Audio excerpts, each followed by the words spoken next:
on this very first episode of Order and Chaos.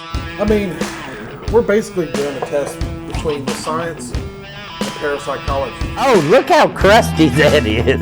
That is nasty shit. We're going to be following around the Gen X crew as they attempt to harvest and capture the spirit of the infamous serial killer, Dean the Candyman Corll.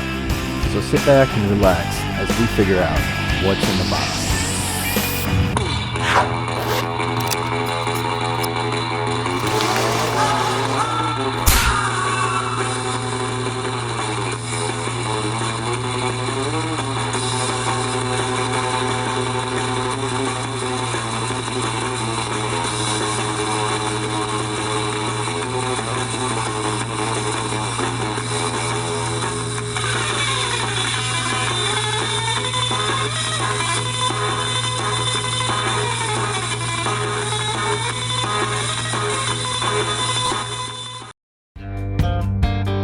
On this episode, we're going to be following our paranormal adventurers to the Bolivar Peninsula. This is one of the frequently used dump sites of Dean Corll. So let's catch up with the Gen X crew and see what they're up to. No, it's going to be a lot of sexual innuendos, a lot of homophobic material. You know why orphans never play baseball? Why? They never find home. The funniest one of them all. What do you call a bear with no teeth? Oh, God. What do you call it? Gummy bear. Yeah. Gummy bear. Dude, let's get a shot of this. Yeah, let's not put that on here. Come on. Just put it in your mouth one time and I will never do it Hey, again. you know what? Black people eat it right now. You got an idea for the testing I do. to get the baseline? So I do. I got the different tests we're going to do. Some are scientific, some are parapsychology.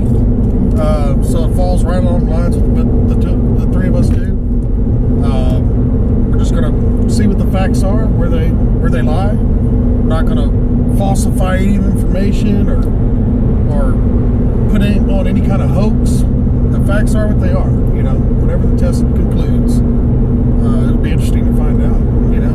well, we're not here to trick people. We're here to help people. That's right. Yeah. Exactly. What about the harvest? Have you figured out exactly how you're going to do the harvest? I have. It's kind of similar. It's where it's using older belief systems and older runic symbols that carry a certain vibration. Because to me, pretty much everything's energy, Right. and energy vibrates Right. in different level frequencies. So using certain runic symbols and sigils and stuff bring out their own vibration. That way we can catch this guy and keep him from hurting anybody else from the other side. Give them some old-fashioned, good old South Texas justice. Well, and that's the way the box is made, right? So it's a Carmeric box to catch him in his own loop, Carmeric loop of what he's done to his victims. He gets to relive just like he's one of them over and over and over again. Yeah. Instead of like we found at the house that he was murdered in, that people are being tormented and what at the house. Well, we want to catch that energy. We want to find where his anchors are to this plane of existence and bring him into our box so that he can't hurt nobody else. And Mikey, you know, what were we going to use as an anchor? What were we using as an anchor to trap him? Dead man. Yeah. Yeah, something personal. And if you can't get something personal, Dead Man Stir will work too. So some of these people that are watching this video may not understand what Dead Man's Dirt is, so probably need to tell them exactly what Dead Man's Dirt is. It's the dirt that's surrounding their physical mortal body. That so theory that I've come to so far, which can obviously change with our practices and doing more of these, is that the spirit has 3 anchors. It has a physical anchor, it has a mental anchor, and it has a spiritual anchor. And that's why when people go in to cleanse a house, if they don't deal with all 3 anchors, things may seem better at first, but after some time, it gets back to, or even worse than it was before. So and I look at it from the science approach that everything has an energy, right? And energy doesn't get destroyed. It can be transformed or manipulated, but it's still there in some way. So I'm looking at it as I believe that you might be able to trap the energy. yes. That's what I'm curious about. So we want to relocate this negative energy into a place where it can't hurt nobody, while at the same time letting karma do its thing. You know, this man tortured these kids. You got your killers, and then you got your tormentors, and the tormentors are on such another level of evil that that's what we want. We want, the world is full of evil, and we're taking the fight to the evil.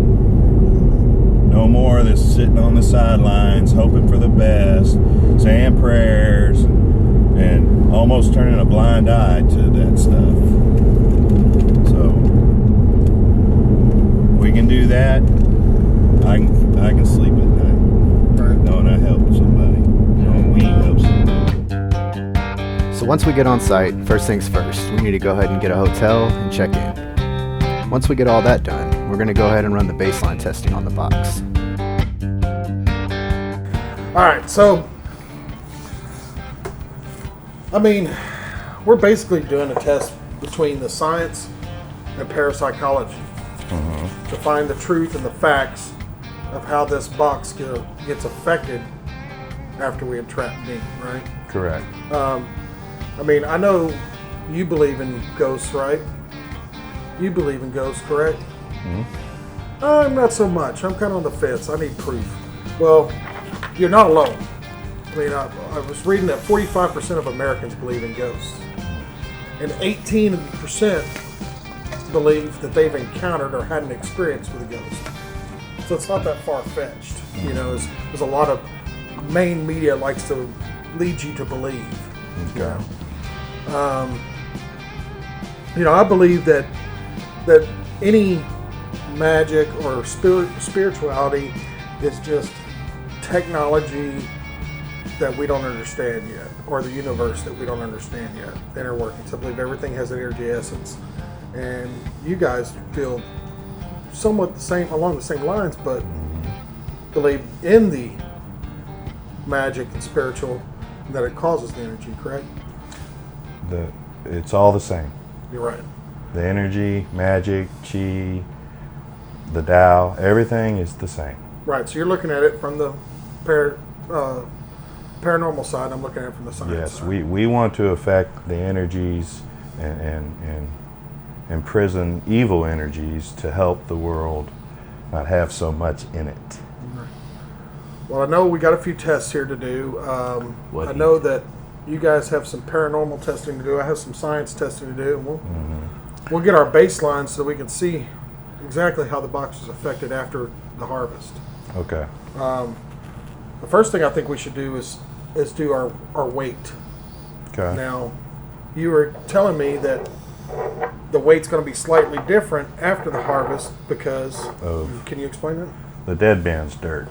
Right. This dirt is actually tied to Dean Coral. This is the physical anchor that we are using to bring him and anchor him into our sigil to do like a binding of energy. So this is what we'll be using. Well, this dirt will be in here, thus affecting the weight, changing the weight. So we need to calibrate for that. the weight difference because the glass is not going to be in there, just the dirt. So we Correct. have the exact same container that we're first going to weigh to see our calibration. Right? Correct. All right, so I'm going to turn this scale that we got on, and I'm going to weigh this empty glass. Don't want to bump the table at all.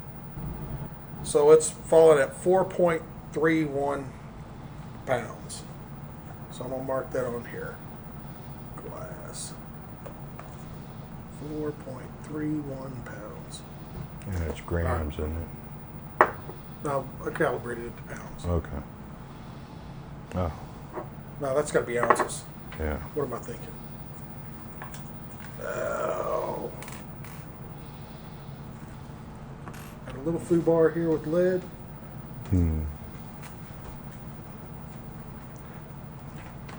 Okay, well, let's go ahead and, while I'm fixing this, why don't you guys go ahead and measure the box? Well, because we want to do that next. Yeah. And get the container and the dirt and then get the Okay, the difference. container with the dirt.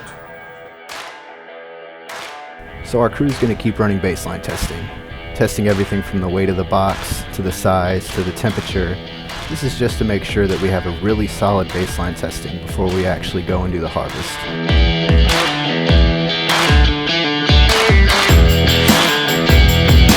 So after we finish our baseline testing, our crew's going to head out to harvest the spirit of Dean the Candyman Coral.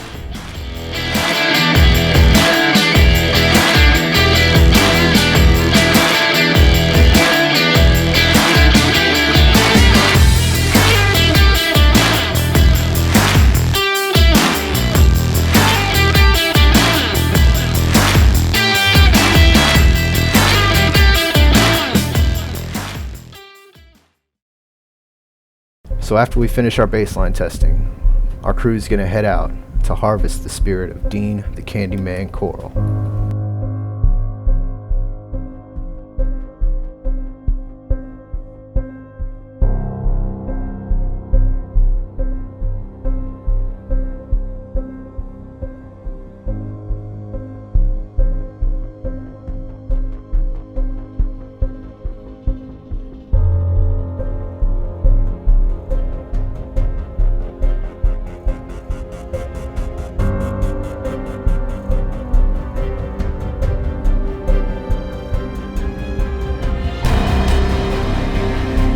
Evil doesn't have a chance, man.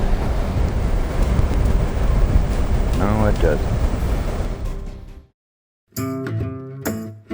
Now that we're finished with the harvesting, we're gonna go ahead and head back to the hotel so that we can run some final tests on the box.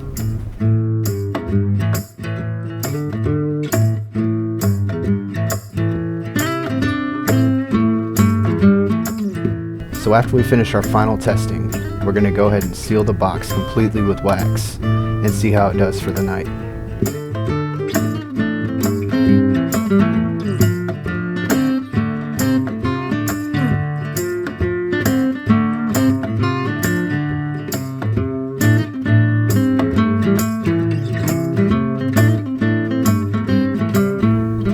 At this point, we don't know whether we should be more scared of the box or each other. As I've said, Uh-huh. I trust you with my life, but I damn sure don't trust you with my well-being. Damn Skippy. Well, I'm waiting for him to go to sleep first. I'm waiting for anybody to go to sleep.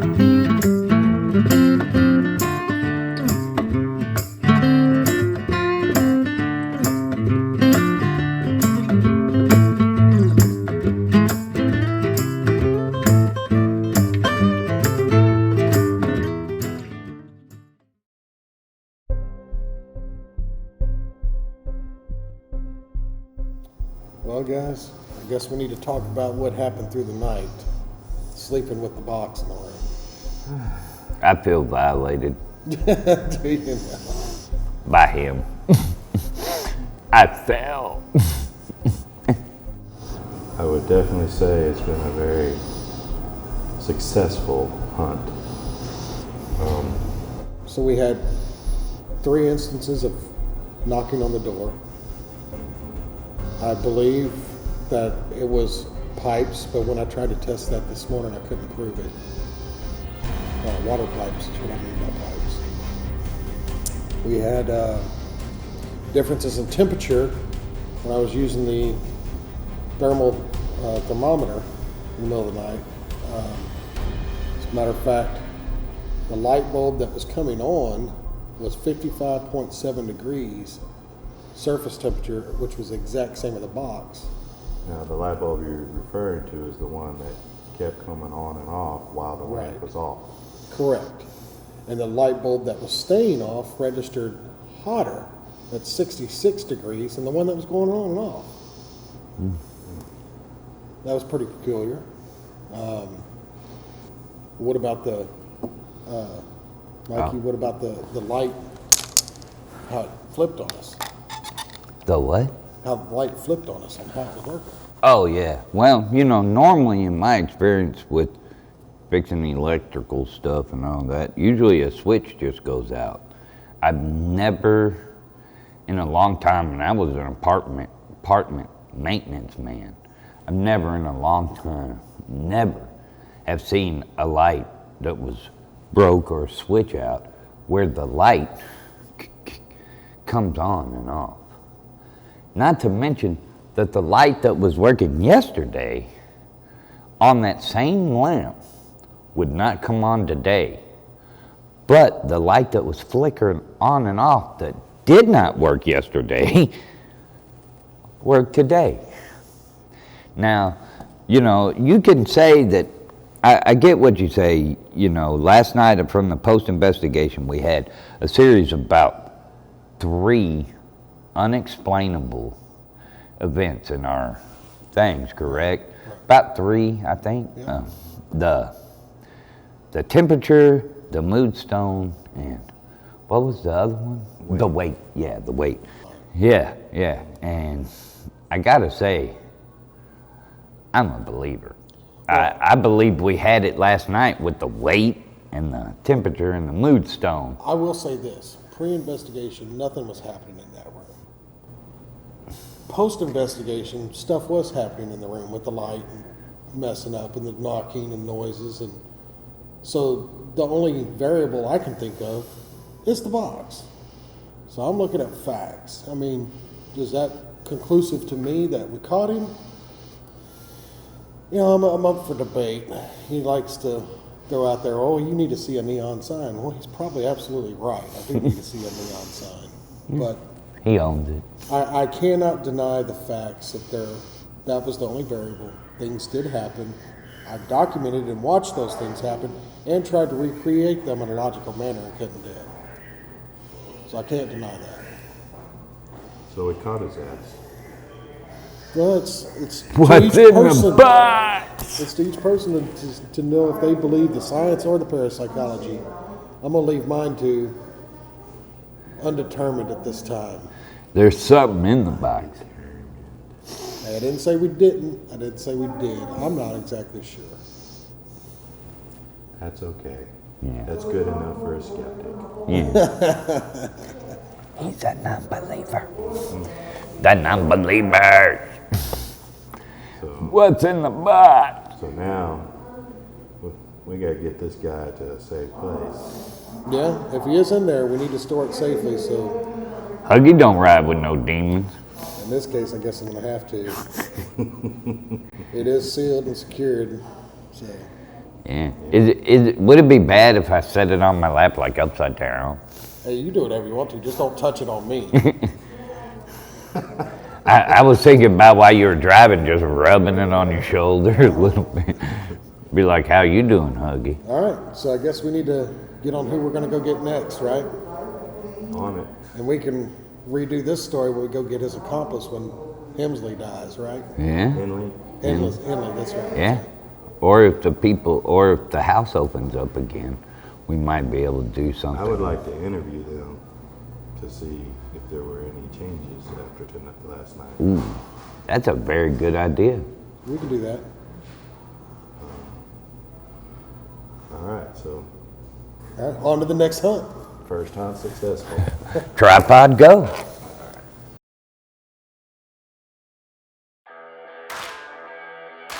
After a long and crazy weekend, our journey finally comes to an end. The last step in our adventure is to seal the box away so nobody can ever find it.